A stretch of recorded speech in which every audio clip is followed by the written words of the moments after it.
કેમ છો વિદ્યાર્થી મિત્રો? હું છું પ્રતીક સગર અને આજે આપણે ભણી રહ્યા છીએ FY BCom semester 1 financial accounting 2 unit number 2 છે, જેનું નામ છે રાસના હિસાબો. આજે આપણે ભણવાના છે બીજો ભાગ. આગળ એક ભાગ મેં બનાવી દીધો છે, જો તમે ન જોયો હોય તો ડિસ્ક્રિપ્શનમાં તેની લિંક મૂકેલી છે. આજના દાખલાની આખી રકમ પહેલા બરાબર વાંચજો, કારણ કે આ ચેપ્ટરની અંદર દરેક દાખલાએ રકમ કંઈક નવી હશે. તો જ્યાં સુધી રકમને બરાબર નહીં સમજો ત્યાં સુધી દાખલો બરાબર ખબર પડશે નહીં. તો સમજી લેજો શું કહે છે. પહેલું કીધું છે અમદાવાદના અગ્રવાલ મુંબઈના મનસુખલાલ સાથે 3:2 ના પ્રમાણમાં નફા નુકસાન વહેંચી લેવાની શરતે સંયુક્ત સાહસમાં જોડાય છે. સંયુક્ત સાહસનો વહીવટ સંપૂર્ણપણે અગ્રવાલને સોંપવામાં આવે છે. એટલે કે અહીંયા એક જ ભાગીદાર હિસાબ લખશે, કારણ કે આખો વહીવટ કોને સોંપવામાં આવ્યો છે? અગ્રવાલને. તો બધા જ હિસાબો અગ્રવાલના ચોપડે લખાશે. બરાબર? ચલો આગળ. અને તે પેટે તેને મહેનતાણા તરીકે વેચાણ ઉપર 5% કમિશન આપવાનું નક્કી કરવામાં આવ્યું છે. એટલે જ્યારે વેચાણ આપણે આવશે ત્યારે એમાંથી 5%ની ગણતરી કરી અને આપણે અગ્રવાલને આપવું પડશે. મનસુખલાલ રાસ પેટે 20,000 અગ્રવાલને આપે છે. હવે મનસુખલાલ બીજો ભાગીદાર છે, તે અગ્રવાલને પૈસા આપે છે. અગ્રવાલ ₹10,000નો માલ પોતાના સ્ટોકમાંથી આપે છે. હવે અગ્રવાલ પોતે પણ પોતાના સ્ટોકમાંથી થોડોક માલ આપે છે, ₹10,000નો. વળી તેઓ રાસના ધંધા અંગે 15,000નો માલ ખરીદે છે. સંયુક્ત માલ બંને જણા ખરીદે છે 15,000નો, અને એની પેટે ખર્ચના ₹500 ચૂકવે છે. ઓકે, અગ્રવાલ બધો જ માલ 45,000માં વેચી દે છે. આ તો વેચાણ આપણને મળી ગયું. બરાબર? વેચાણ ખર્ચ અંગે તેઓ ₹2,000 ચૂકવે છે. આ બંને વસ્તુ બધી સંયુક્ત છે. બરાબર? ચલો આગળ. આ વ્યવહારો પૂરો થતા અગ્રવાલ મનસુખલાલને બાકીના નાણાં ચૂકવી હિસાબ ચૂકતે કરે છે, અને સંયુક્ત સાહસ શું થઈ જાય છે? બંધ થાય છે. એટલે કે બાકી આગળ લઈ ગયા કોઈ છે નહીં. હવે લખીએ છીએ અગ્રવાલના ચોપડે જરૂરી ખાતા તૈયાર કરો. આ જરૂરી ખાતા એટલે કયા કયા ખાતા? તો અહીંયા એક જ ભાગીદાર હિસાબ લખે છે, એટલે એનું પોતાનું નામ નહીં આવે, એનું પોતાનું ખાતું ના હોય. એટલે અગ્રવાલના ચોપડે એક તો રાસ ખાતું બનશે, અને બીજું ભાગીદાર મનસુખલાલનું ખાતું બનશે. તો મેં 2 ખાના બનાવી દીધા છે, જોઈ લો અહીંયા. આ એક ખાતું રાસનું ખાતું અગ્રવાલના ચોપડે, અને બીજું મનસુખલાલનું ખાતું. આ 2 ખાતા આપણે બનાવી દીધા છે. બરાબર? ચલો દાખલો શરૂઆત કરીએ છીએ. શરૂઆતમાં આપણે જે કમિશન છે એની ગણતરી પાછળથી કરીશું. આપણે પહેલા તો અહીંયા લખ્યું છે મનસુખલાલ રાસ પેટે 20,000 અગ્રવાલને આપે છે. હવે અહીંયા આમનોંધ આવડવી ખૂબ જ જરૂરી છે. બરાબર? તો અહીંયા આમનોંધમાં શું છે વિચારજો પહેલા. મેં તમને કોઈ આમનોંધ શીખવાડી નથી, પરંતુ દાખલામાં જ જોડે જોડે આપણે કરતા જઈશું. બરાબર? તો મનસુખલાલ રાસ પેટે 20,000 અગ્રવાલને આપે છે. હવે અગ્રવાલને પૈસા મળે છે. અહીંયા રોકડ વિચારો. અગ્રવાલ પાસે રોકડા આવે છે. બરાબર છે? અને અગ્રવાલ પાસે રોકડા આવે તો રોકડ ખાતે શું થાય? ઉધાર થાય. તો પૈસા કોણે આપ્યા? લાભ આપનાર કોણ છે? મનસુખલાલ. એટલે મનસુખલાલ ખાતે શું થશે? જમા. ઓકે, રોકડ ખાતે ઉધાર, તે મનસુખલાલ ખાતે જમા. તો મનસુખલાલના ખાતામાં જમા બાજુ એન્ટ્રી પડશે. તો અહીંયા આપણે આ મનસુખલાલનું ખાતું છે, એમાં જમા બાજુ એન્ટ્રી મારીએ છીએ ₹20,000ની.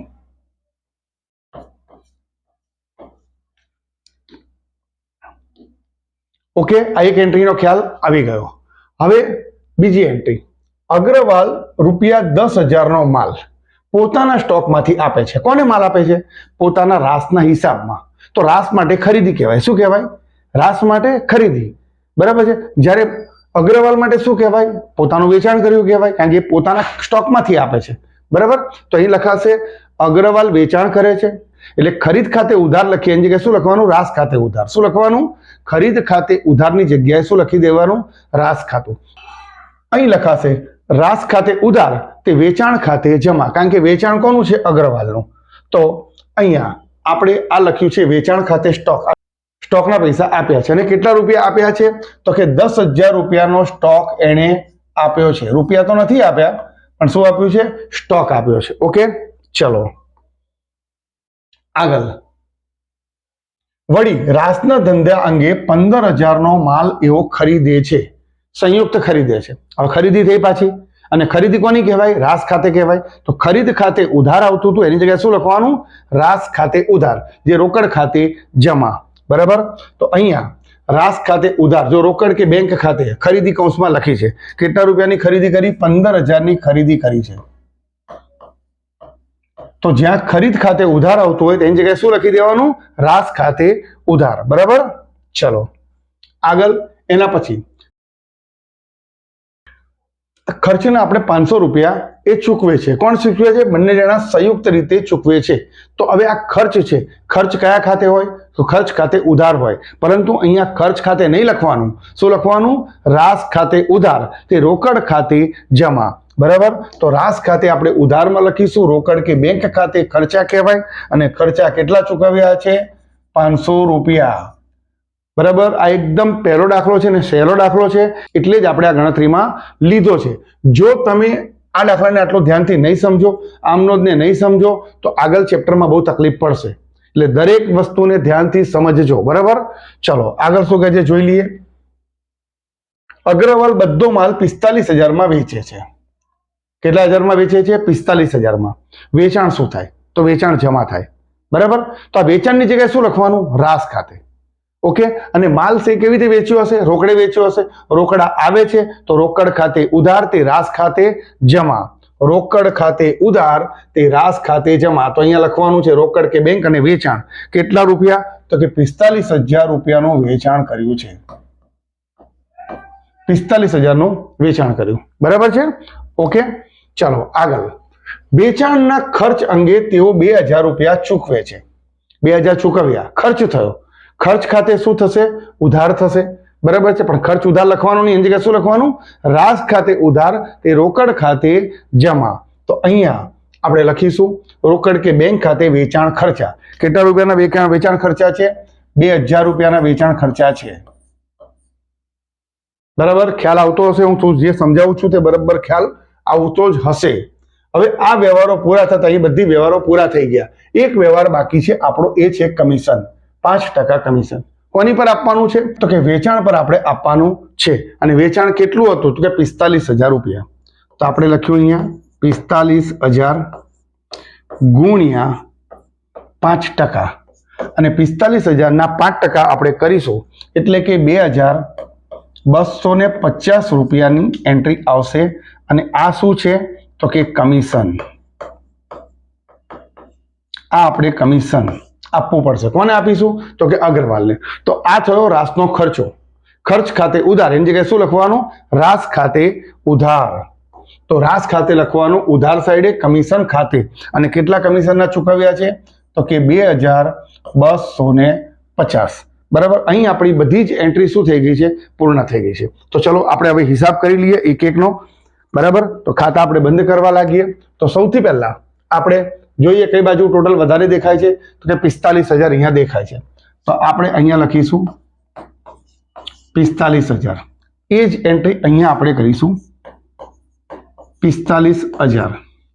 હવે આ 45,000માંથી આ 5 આઈટમ શું કરવાની? બાદ કરવાની. તો 45,000 માઇનસ 10,000 માઇનસ 15,000 માઇનસ 500 માઇનસ 2,000 અને માઇનસ 2,250. 15,250 આયા. તો અહીંયા આપણે શું લખીશું? 15,250. હવે આપણને શરૂઆતમાં કીધું છે કે બંને જણા 3:2 ના પ્રમાણમાં નફો નુકસાન વેચે છે. અગ્રવાલના કેટલા છે? 3 અને મનસુખના કેટલા છે? 2. ઓકે. તો આપણે અહીંયા ગણતરી કરી દઈએ છીએ. 15,000 છે. 15,250 ગુણ્યા 3/5. તો 15,250 ગુણ્યા 3/5 9,150. 9,150. તો અહીંયા લખીશું આપણે 9,150.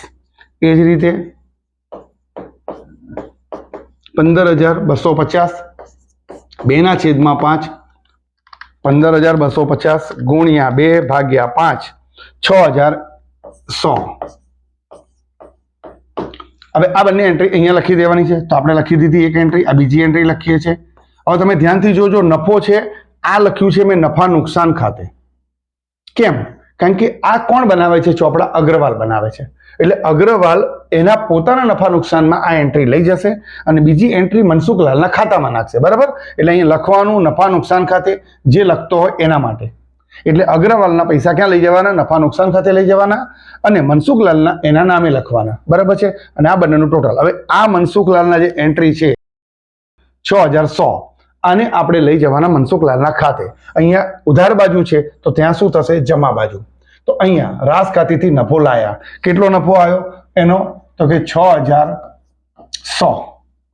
બરાબર? હવે આ ખાતું પણ બંધ કરી દઈએ તો અહીંયા લખાશે 20 અને 6 26, 26100.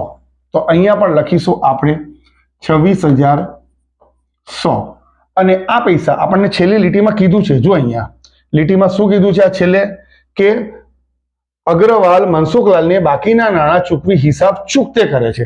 એટલે આપણે આ એન્ટ્રી લીધી છે કે અહીંયા લખ્યું છે રોકડ કે બેંક ખાતે હિસાબ ચૂકતે કર્યો તે.